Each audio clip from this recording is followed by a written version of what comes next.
So welcome to the AFT Construction Podcast, and I am Brad Levitt, and today we are fortunate to have Christian Dahl, with owner of Christian Dahl Design, coming here from Washington, D.C. So welcome, Christian. Hi.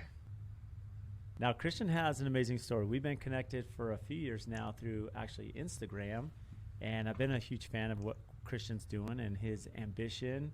And it's very interesting because he has background as a lawyer. He's a legal background, and now he's crushing the interior design. So let me ask you this, Christian. Do you feel that having a legal background helped you and prepared you for what you're doing now? Prepared me? No. Helped me. I think it's one of those professions that helps you no matter what you're doing. It's a way to think about problems and solve them in a very straightforward manner, and also requires some level of creativity. But that being said, do I look at my my legal background as something that set me up for my current career? No. If I had to do it all over again, I would be an architect or go straight into design. Granted, I do think everything happens for a reason, and I'm grateful for those experiences, but no. So I guess what made that pivot? I mean, this is a big change, right? Anyone knows if they've done the legal end of it, law school and so forth. That's a big transition to say, hold on, time out. We're going to go into design. I know I'm talented. I have an eye for it. What really, I guess, made you make that change?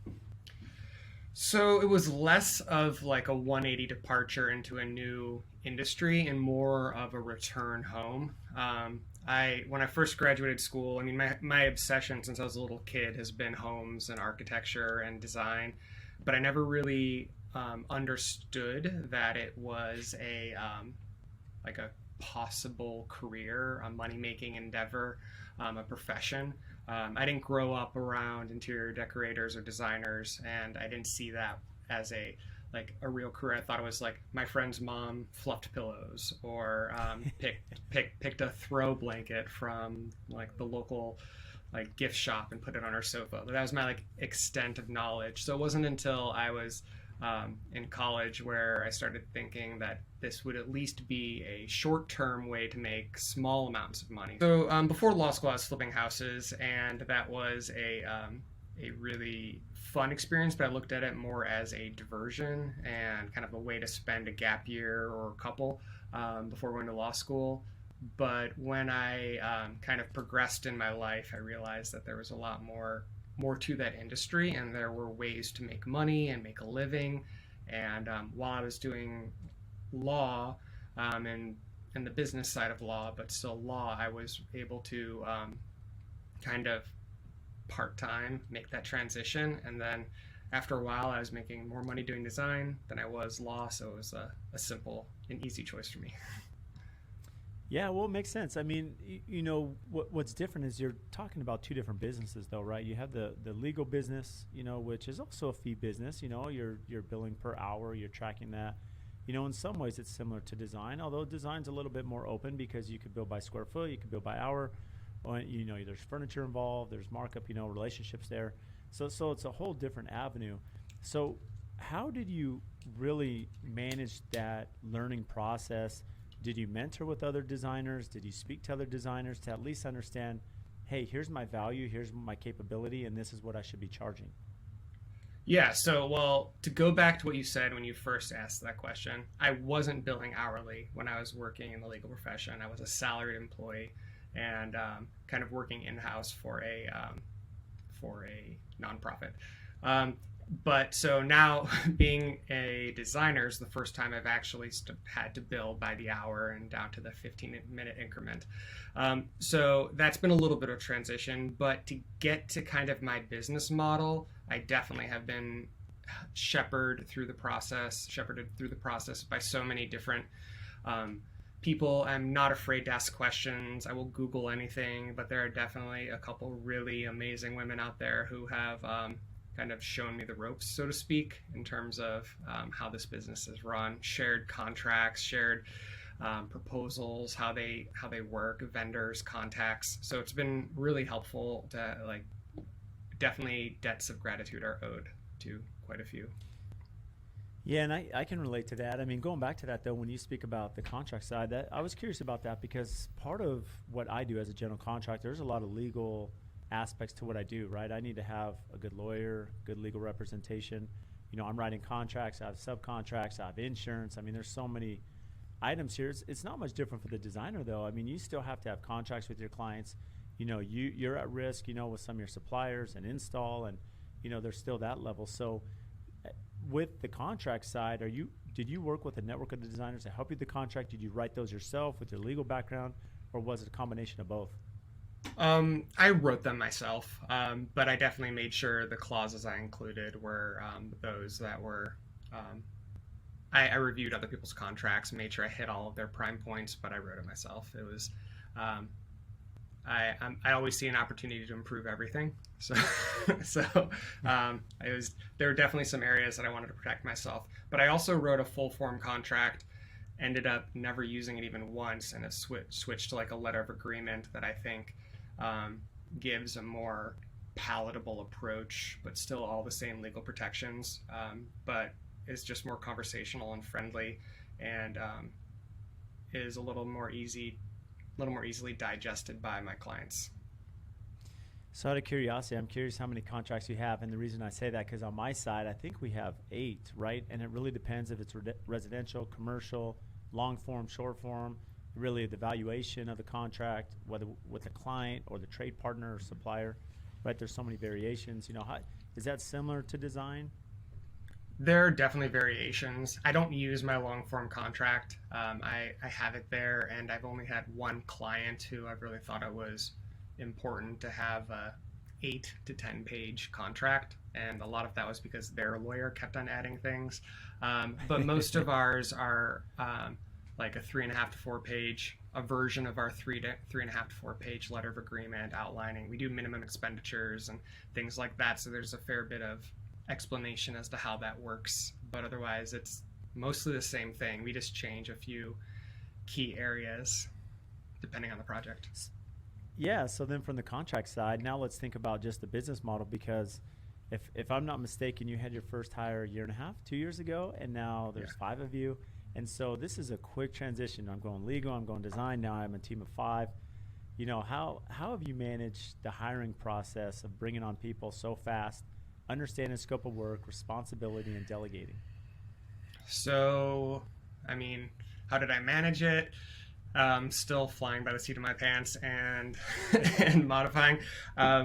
My first 2, I hired an intern with my first designer hire. So technically, there were two additional bodies in our office, and quickly the intern turned into like my right hand and was basically like office managing and became a full-time employee within like 60 days. And that first designer, because I did not know what I was doing when I was hiring, we ended up parting ways on amicable terms, but it was not the right fit. I've since been a lot more diligent in my hiring process, and there's definitely a lot more back and forth. I've instituted like project-based applications. So I actually give a sample project, something that I thought was challenging over the last year, and give them like photos of the rooms, measurements, client profiles, like imagined client profiles, and like hypothetical issues, and just have them approach it like they would normally. They do a full design process, and I can see how they approach a problem. So I've really taken it from just being like a nonchalant hiring process to being something that's a few weeks long and really in depth, and I feel like it's easy to jump right into a working relationship.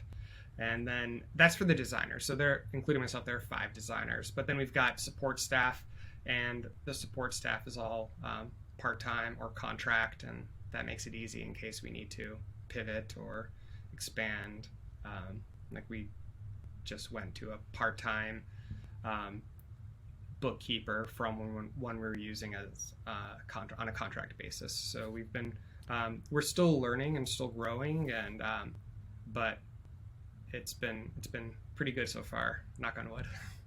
Yeah, it's interesting. It's funny because this is twice in a week that I've heard this strategy, and I got to be honest, I've never heard this. So you mentioned that if you're looking to hire a designer, essentially what you're doing is you're having an audition, if you will. So you're going to send them the project, the specifications, or some of them at least, and let them design and come up with, a design, a detail, how they're going to format this, design it, CAD, whatever it may be, and then they're essentially presenting to you as the client so that you can see their capability. Yeah, you really get to test every single important element. You get to see how they approach problems, some of which are semi-unsolvable. You get to see how they utilize technical equipment and software, and what their presentation style is. Are they a messy creative, or are they really analytical and great at presentation? Or are they somewhere in the middle?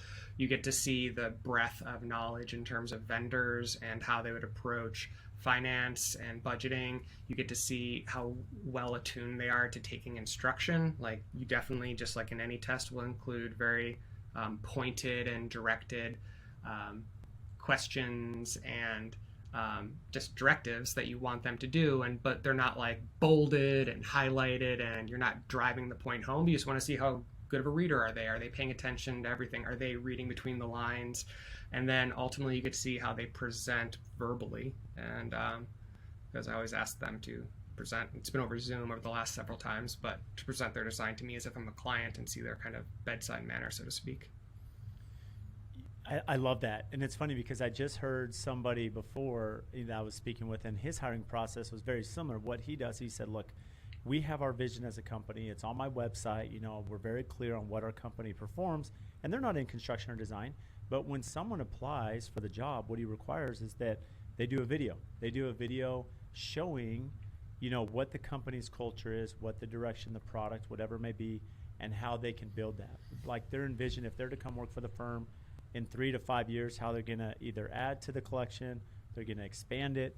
And I thought that was interesting, that instead of just a resume where someone could say, hey, Christian, I'm great at Inkscape, I'm great at Revit, I'm good at Chief Architect, or some of the other Microsoft Suite items. Well, let's see it. Let's see your ability to design, and render something.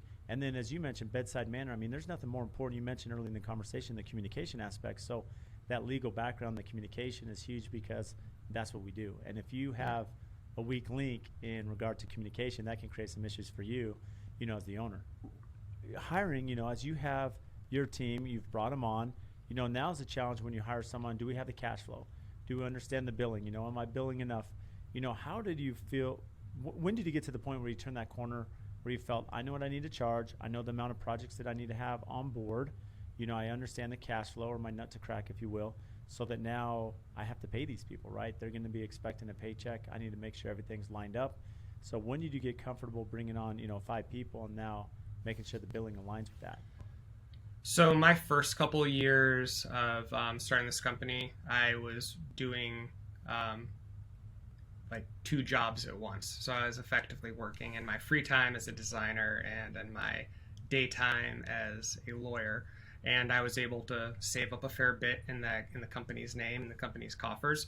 And so, because I'm generally risk adverse, I also want to have like a good quality work environment where I don't want it to be like full of waves and riding the market and being great and tons of work and paying my employees and then laying off. And I want my employees to feel secure in their position and comfortable. So I've kind of had I basically keep their salary set aside, so I know what I can afford and what I can't, and it also helps me be a little more.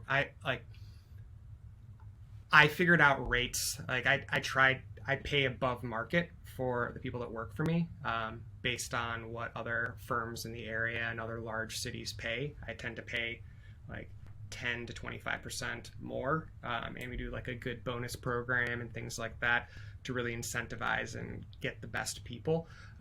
So to do that, I think in terms of a cash flow, we've had consistent work, and I started with a good baseline that was comfortable to make those investments. And I don't take a huge salary myself. I definitely take a comfortable salary, but I'm not in this to to make boku bucks, but I'm definitely in this to have a comfortable lifestyle, and I achieved that so far. And we've been really fortunate to have a bunch of wonderful clients and repeat clients, and in our short tenure, we've had a lot of people come back and want, okay, you've done our main house, now do our beach house. Now you've done our beach house, now do our main house. We have one client that we just finished like 2 months ago, and they decided they're moving and they want us to do their new place. So we're not hurting for clients, which is great, and so that helps with cash flow. And we base our rates and our salaries just slightly above market or decently above market, and we just feel comfortable with it. So what's the strategy behind that? And I think we align in that philosophy about running our business and what we pay our team. But, on a personal level for your side, what's your strategy to say we're going to pay you above market, right? We're going to pay you more than what our competitors are doing. I want to be the best. And in order to be the best, I know that I can't be I'm not saying I am the best. I'm saying I want to be the best. No, I understand. It's the drive. It's a That's goal. what you want to be, right? Yeah. Yeah. And in order to do that, my company is not just me. Right now we're running 12 houses. I can't be on site every day and the point person for every single project. So the people that are out there have to represent me. And if I want someone to be representing me with my experience and even more experience than me, I want them to be smarter than me. I want them to be better than me. I want them to be better at design than me.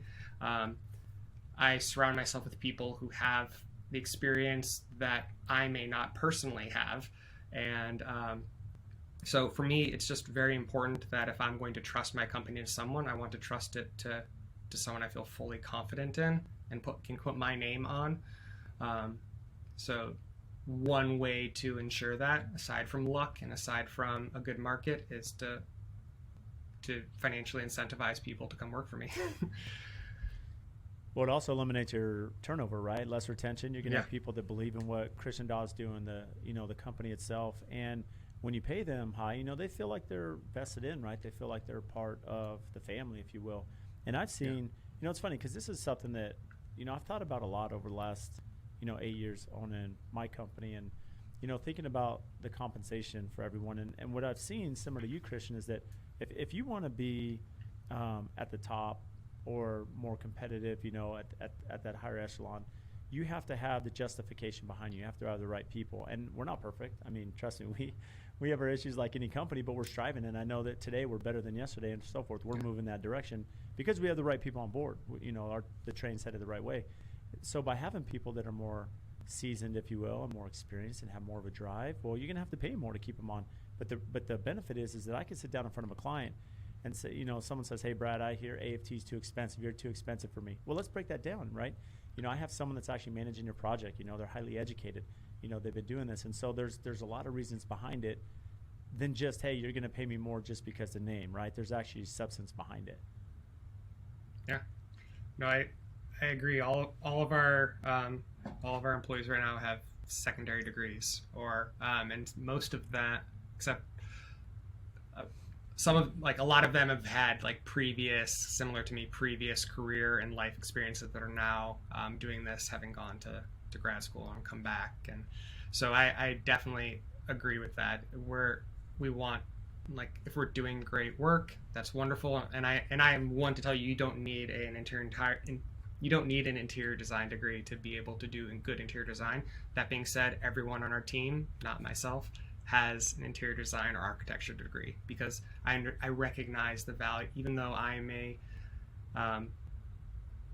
be speaking against my own personal interests when I say this. It is important. I personally don't have that, and I wish I did. I've done a lot to learn and to fill in those gaps that exist in my background, and I feel like I've come out on top, and I now know a lot more, and I've had more experience on the construction side, working for contractors in my past, and I have unique experiences that have really positioned me to do well in this world. But I'm going to not leave any stone unturned. So everyone I hire is going to be every possible way the best that I can get. So. Well, no, that's a good strategy because the reality is, there's a few elements to this. I mean, anyone that has really studied or worked with interior design, yes, there's an advantage to having the architecture studies, the interior design studies, because you can understand placement and flow and other things that are really valuable, right? But at the same time, some people have the eye and some don't, right? They're gonna be able to see, you know, selections that are gonna work together and to set trends and set standards that, either you have it or you don't. And additionally, for you, Christian, where you bring the construction background, as you mentioned, you did flips. When I've worked with designers that have a good understanding of my process, have a good understanding of construction, well, that's a win-win because there's a lot of things I deal with, and it's really nice when the designer understands that, and vice versa, right? I need to understand what the designer is up against, and that creates that good collaboration, which you need in any project. We highly value that. Even we do a ton of trim work, basically on like every project. We have very little drywall exposed in the homes we do, and just like being able to communicate those designs, it's like full construction level. Everything's labeled, everything is like molding profiles are all called out, dimensions. I don't want anything to be lost in translation, so it's helpful to. Well, you're speaking my language now. When you have a lot of trim, it can be very complicated, especially if it's stacked and all the different molding profiles. And I think I would imagine that's why one of the strategies I know that you've had is you wanted to bring on 2 architectural students, to come in. They have architectural degrees. And so speak to that strategy as far as bringing on someone with that architectural background that's now going to coincide with my design firm. So we are really fortunate to have kind of a unique value proposition in our industry. So yeah, we do interior design and we do decoration and things like that. But one thing we've been able to really bring to market that is wonderful is we do a lot of basically all of the work an architect would do. So we're kind of in between a design build firm and an architect in that we are drawing the homes from conceptual elevations, we do floor plans, and then we basically work with architects to stamp and prepare engineered drawings for these homes. So that kind of that's my favorite part of the design process. With a blank sheet of paper, walking a job site, seeing how the topography changes, figuring out solar issues and directional elevations, and trying to build a home on what I think would be the most amazing positioning with the right kind of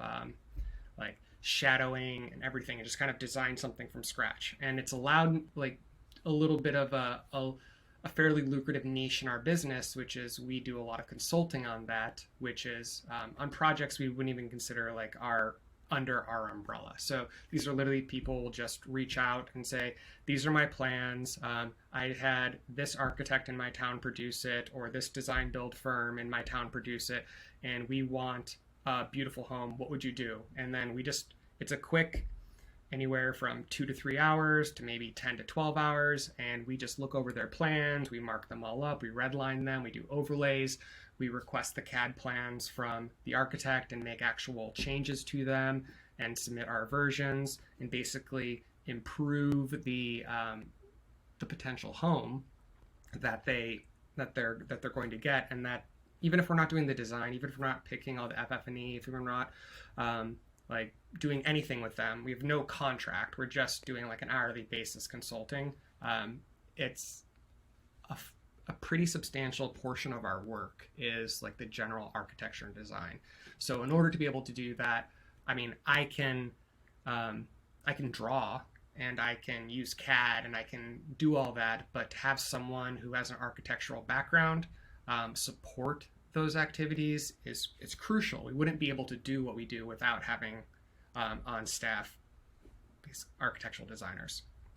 That's fascinating, Christian, because I think most companies are very successful. You have a very targeted scope. However, you're still diversified, right? You have ways to find supplemental income, which is super important to any company. And the designers and architects and builders I speak with that have this ancillary income to help feed into the pot of the company is great, because there's ebbs and flow of our business. That's just reality. And so what you've done essentially is say, okay, we are, our forte may be to design, build your custom house or your remodel, whatever it may be.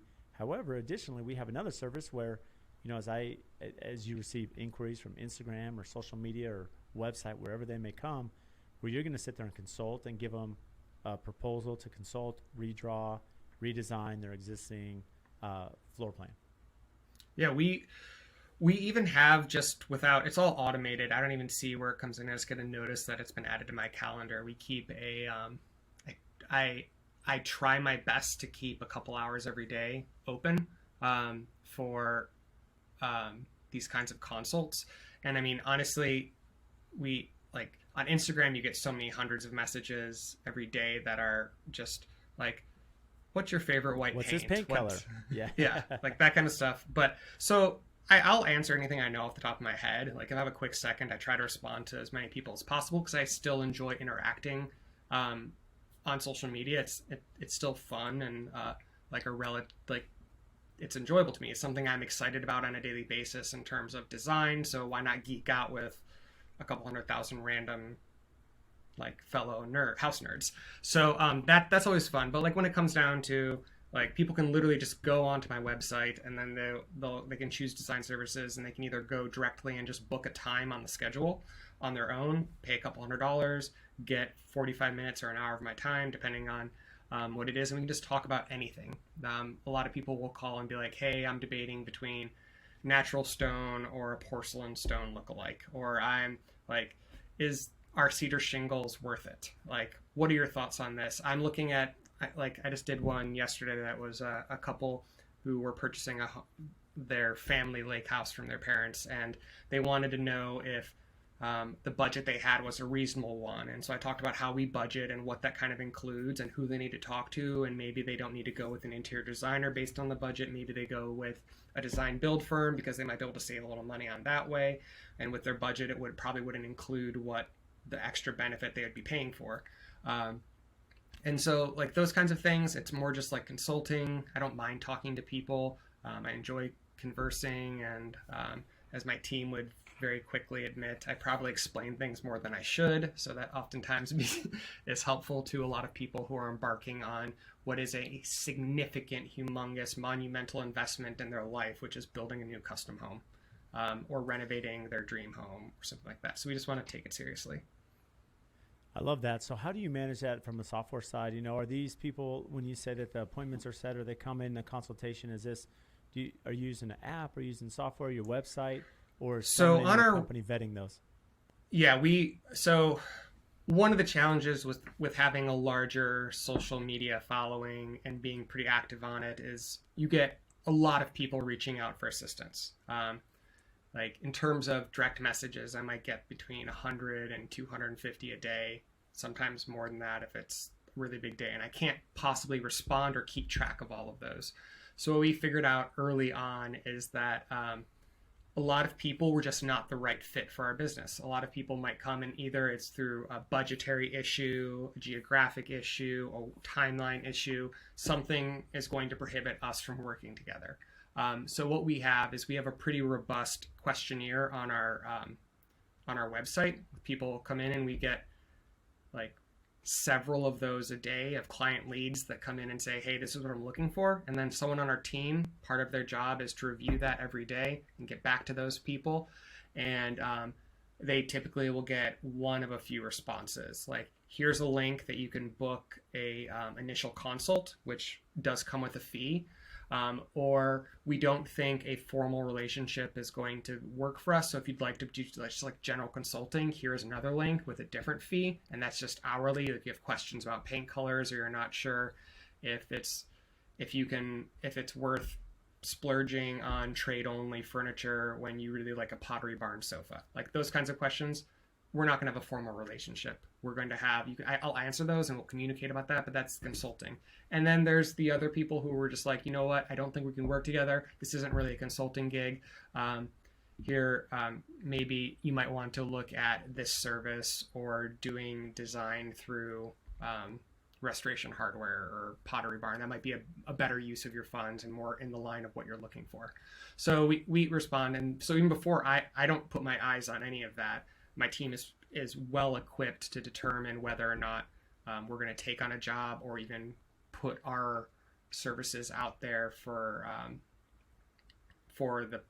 to be considered for a job. So right now, since COVID and 2020, previous to that, our jobs were all over the place, and they still are all over the place, but I have a very strong desire to grow a local business, and I want to be bigger in our area. So basically anyone who's coming to us with a project in the DMV, DC area that wants to work with us, I basically will talk to them right away because I want to grow that business, assuming it's like a real lead. And but yeah, that's all done online. They fill out the form on the website, and then we use a service called Calendly where they can book and pay right there.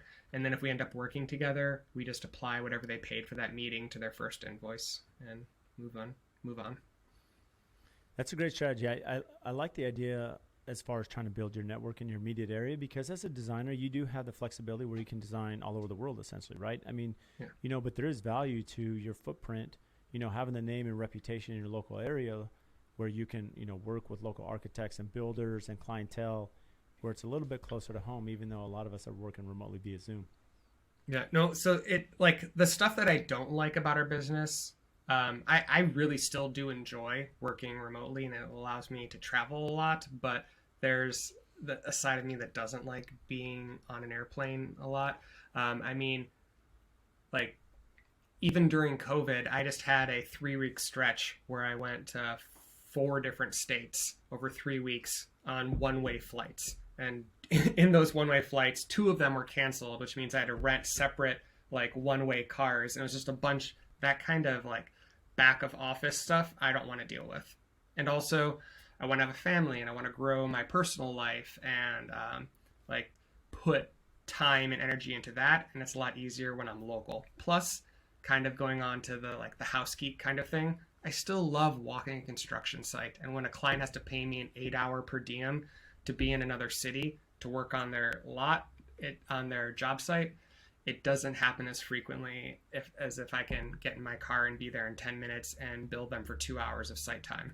That's a little more palatable to most people than a 3-day trip with a per diem 8-hour minimum and airfare and hotel and rental car and all of that and meals, and it ends up adding up. Well, and the tough thing too, I mean, let's be realistic. If any of us run our business like the airlines right now, and lack of customer service where flights are just canceled unexpectedly, but in their defense, I guess they are dealing with some other outside issues. But outside of that, when you look at this, Christian, as a business owner, yes, the more you travel, well, it's at the expense of something else, right? You can't be there, whether it be with family, whether it be running your business with your team. And then you think of the health side, whether it be exercise or good eating or whatever it may be, all that gets jeopardized the more you're on the road. Yeah, it just, when anyone knows they're traveling, it's at an expense of so many other things. And so I understand the strategy to be local there. And explain, because when you first start, Christian, you're running everything. We all know as a business owner, if you're a one-man band, one-woman band, whatever it may be, I mean, you have a lot on your plate. And as that continues to grow, you can delegate. So how did you get to the point where you can train 1, 2, 3 people in your office to say, okay, when these leads come in, here's how we vet them. Here's how we know that it's a job appropriate for us. Because you'll know that inherently, as you continue to change. But how do you share that vision? So I'm very, as I mentioned earlier, I'm very vocal. I will over-explain things. So we're about to move offices, but currently we work out of an office where we all work at a large conference table. And so we're literally there. So the first dozen times I just ask, the one employee who handles all of our client lead and intake, I won't give her my answer until she gives me her recommendation. So she's reviewed the potential client profile intake form.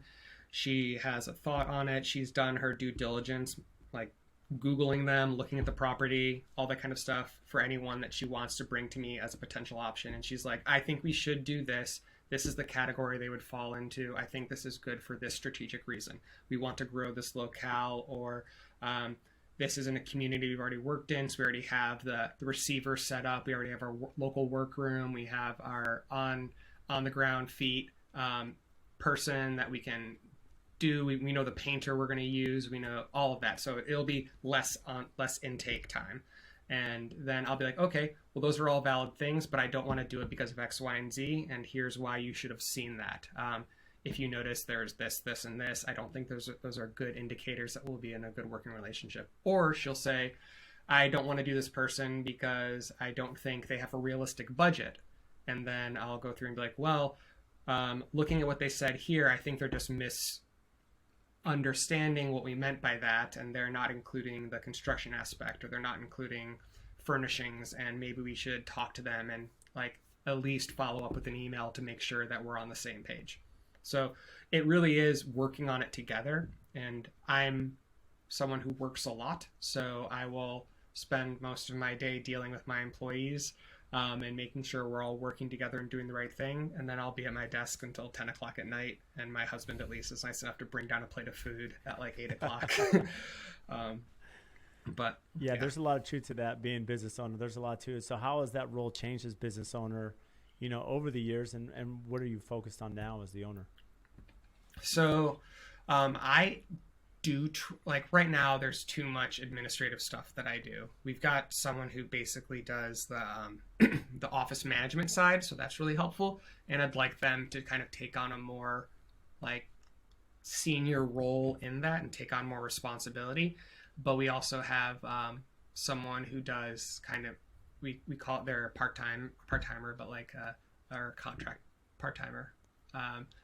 Anyways, we have an employee who comes in sometimes and does our controlling. So they do all the stuff that, excuse me, that I don't like doing or I'm not good at. So they handle the HR issues. They handle setting up everyone on insurance and making sure everyone's direct deposit is done properly, that they're getting their paychecks. They handle all that stuff. So those are all things that like when I first started, I was doing on my own. And now I know I'm not good at it. And I'm very aware of that. So I'm happy to pay someone to do that in my stead. So really it's about recognizing that time does cost money. And right now we have more work than we have time. So really if I can pay someone to do something who is better at that task than I am, I would like to do that. So really it's being supported and recognized when the investment is important and worthwhile. And who's running your social media? I am, which is why I'm barely on it anymore. I was going to ask how much time you spend on social media, because social media is so much work. It is. So I used to be really active on it. Like I was on it for like hours every day.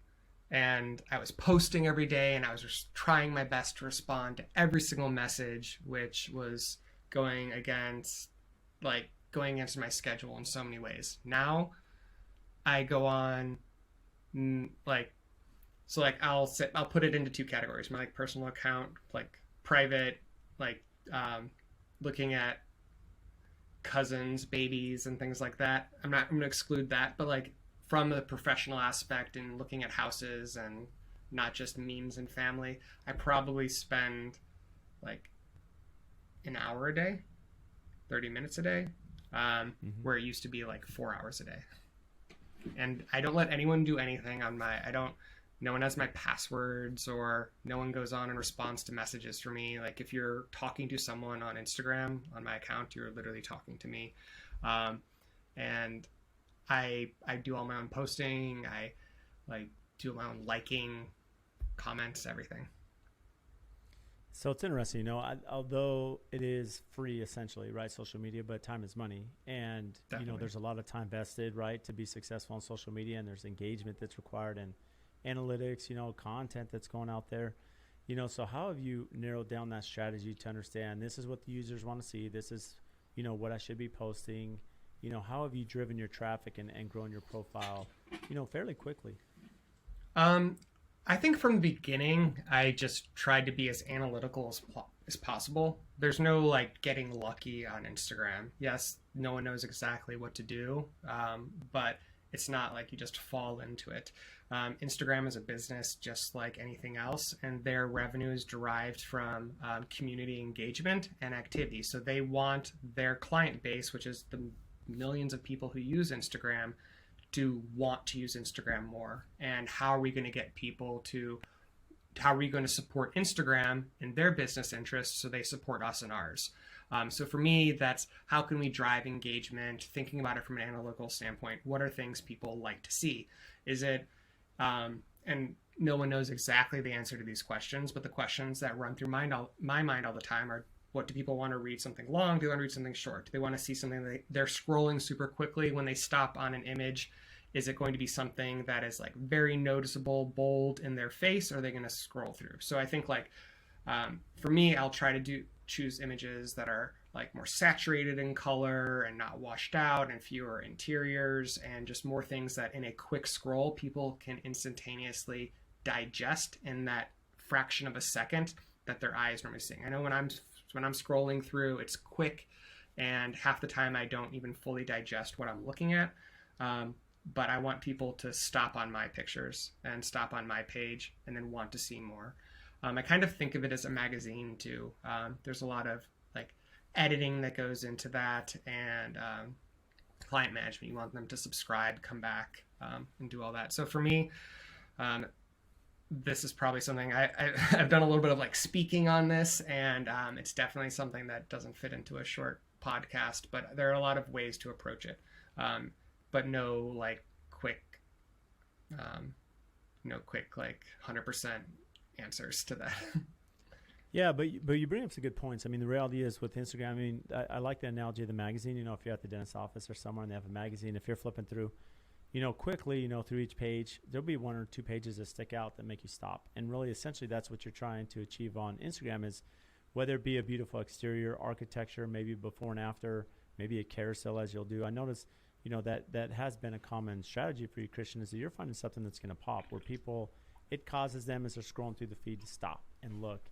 And Instagram is going to reward you for that, for the more time that people spend on your photo, either reading the paragraph, the background on it, swiping through the carousel, whatever it may be. That's what's going to attract those analytics and boost those. Mm-hmm.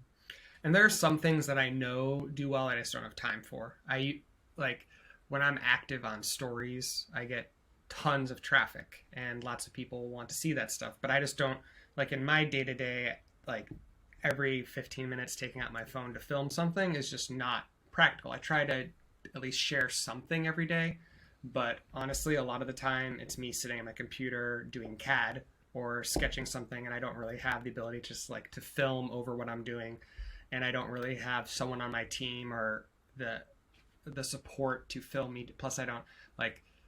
I think homes are interesting. I personally am not that interesting.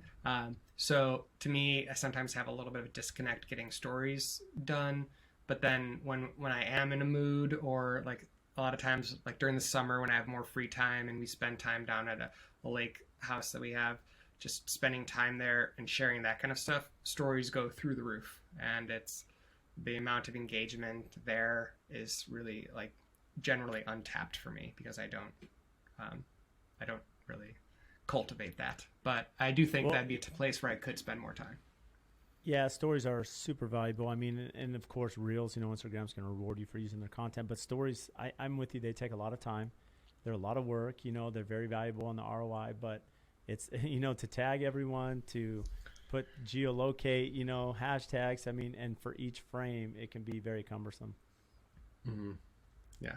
So what other apps do you feel are beneficial? I mean, I know Instagram's been tremendously successful. Do you use any other platforms? Have you seen any other platforms benefit your business? No. Unfortunately, I mean, I don't really. So in general, I'm not a big social media person, outside of the fact that I have a popular social media account. So like, I have a couple friends that love sending me TikTok videos, and I will watch those, and I think they're hilarious, and I'll like get into a 30-minute deep dive into like random reels or random videos of like teens from the Midwest doing like funny dances, and I will really enjoy that. But is it something I'm using for my business? No, I really don't. I don't even post on our Facebook page or do anything like that. It's really we get our business from Instagram or word of mouth. Yeah, which Instagram's a great platform. I think most of our listeners are using that, and if not, you know, hopefully there's some good insight you gave them here. You know, so looking back at your business now, you know, you've had this quick growth, quick escalation. You know, what do you wish you would have known, you know, leaving the legal profession, even some flips on the side, to if you were to start today? What do I wish I would have known? I don't know. I'm pretty happy with our growth and how we've approached it. Every once in a while, I'll have a conversation at dinner with my husband about how I wish I would have like like been less risk adverse, but I don't know what would have happened if I was, because I think I could have been even farther if I would have just jumped um, like right now we're moving into a big office space, and that's a big financial jump, or hiring more people and things like that. I guess hindsight's always 2020, but we probably could have. I probably could have in year 2020. I probably could have been a lot less stressed and had more free time if I would have hired, and we definitely would have had the work to support even a larger team. And if I would have known that, I wish I would have. But just as in the business in general, there are still things I learn every day, and I do like. I mean, even just to like how workrooms work and how vendors work and how manufacturers work, all those things. If I would have known at the very beginning, everything I know now, I'm sure there's tons of stuff I don't know now that I will learn over the next 20, 30 years. There's nothing really I can pinpoint at the moment. So, and as far as business development goes, are you handling all the business development for the firm? So, no, well, we don't really do that much in terms of like so no, we don't really like there like people will reach out and every once in a while we'll agree to things that boost our like awareness of our brand, things like podcasts, things like Monogram. I'm on their designer council, and like speaking at markets or speaking at conferences, or traveling to go to seminars and things like that. When people, fortunately, because I have kind of a wider net of in the media world, there's a lot of people who will offer things, and so I look at that and I read those and I respond to the ones that either seem fun or important or worthwhile, or beneficial to our business. But we don't advertise. Like we don't do a lot of publication seeking, things like that. Like one of my girlfriends who's a designer, we were at market and standing in line, and she's like, you need to do a show house. I said I'd never done one, and so like that was, then she like went and walked me over to an editor and it's like, you guys should work together. And so we did a show house and things like that. We definitely get press from and business from, but it's not something that's like a big active part of our business day to day. But I do Yeah, that I'm curious myself. because yeah, I mean, I know you've had a lot of opportunities present themselves. You've taken advantage of those, Christian. And of course, Instagram is really strong for you, so you're going to have a lot of lead generations. And I'm curious to your market. I know here in Scottsdale, for example, there's a lot of very talented designers and architects. So when I look at this, it's really important for me to have a good relationship with them. As we're, that reciprocity, referral business. And so I'm not sure if you're also, working, I don't want to say pound the pavement, but also working, in your local area with architects or builders to try to expand that in addition to an Instagram portfolio that's done really well for you. Yeah, so we definitely, at least locally, have started to work with architects and builders more than once. So, and I'm very quick to be very candid with potential clients that are coming to me. And because one of the things we do at the beginning, oftentimes we're hired before the contractor, before the builder and the architect are hired. So we are one part of that 3-person team. And so we'll put together a list of those people. And honestly, the ones we've worked with that we really like are clearly going to be at the top of that list. And so I don't know if this happens truly. I don't know if there's true reciprocity, but I don't know if they're also doing that for me as well, but they at least say they are. So, well, the proof's yeah. in the pudding when the jobs come. But no, it's Yeah. been amazing, Christian. I mean, you've done a phenomenal job. I appreciate all the counsel and advice you've given. It's very admirable to be super young, change careers, build this incredible business. Flourish, especially in your market. I mean, it's a true testament to the hard work behind it. And so what's upcoming and exciting for Christian Dot Design? I mean, just continued growth. We've got some really fun new builds, like from ground up, like empty lots to beautiful lake homes, coming up. We've got like 5 or 6 right now that we're getting to do the full exterior design for, and I'm super excited about that. And we've also been photographing a lot of projects, and this summer we plan to photograph a lot more. So just really lots of new content to share. And also one thing that's kind of on the cusp, we're Georgetown, which is this really cute little area in Washington, D.C. We're getting a building there. So it has store frontage. It could be retail. It could be a lot of things. It definitely will house our office and a really great materials library, but we may think of maybe doing some kind of diversification and bringing on some kind of retail component as well. That's interesting. So in Georgetown, is that going to be your personal office then for the company? Yes. Yeah. I love that. So my wife worked there. She worked for Trammell Crow Company in Georgetown right there. It's an amazing area. Love it. Been there visiting, and we'll have to get back once that's open and check that out. Sounds good. And where can our listeners find you, Christian? Instagram, Christian.design. Well, thanks for making time for us today, Christian. Yeah, thank you. It was wonderful.